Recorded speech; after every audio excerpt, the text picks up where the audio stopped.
إلى الرأي العام. تستمر دولة الاحتلال التركي في هجماتها العدوانية على مناطق شمال وشرق سوريا.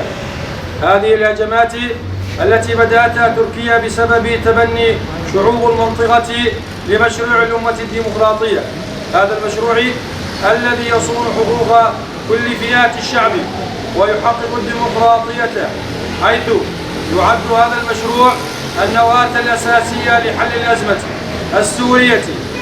إن آلة القتل التركية ما تزال تشن الهجمات الوحشية على مناطقنا باستخدام المسيرات والطائرات الحربية وكافة الأسلحة المحرمة دوليا، مرتكبة مجازر وجرائم بحق الشعب الذي قدم آلاف الشهداء في الحرب التي خاضها ضد الإرهاب وحارب داعش نيابة عن العالم بأسره.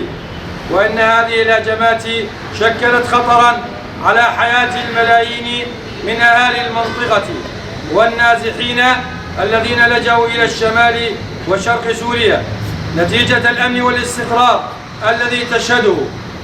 إننا في منظمات المجتمع المدني بالرقة وانطلاقا من حرصنا على أمن وسلامة مناطقنا نتوجه لشعبنا بكافة مكوناته وشعوب العالم وكافة الفعاليات السياسية والاجتماعية والحقوقية لمساندتنا في حملتنا بفرض حظر جوي على مناطق شمال وشرق سوريا، ليصل صوتنا إلى أرجاء العالم.